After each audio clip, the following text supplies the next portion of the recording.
शुभं करोति कल्याणम् आरोग्यं धनसम्पदा शत्रुबुद्धिविनाशाय दीपज्योति नमोऽस्तुते।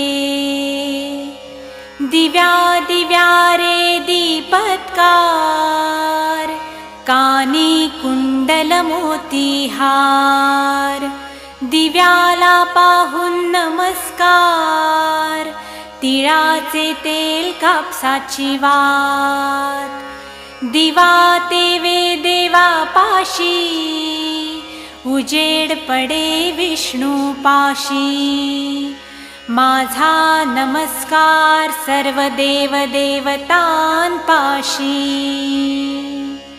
ये ग लक्ष्मी बैस ग बाजे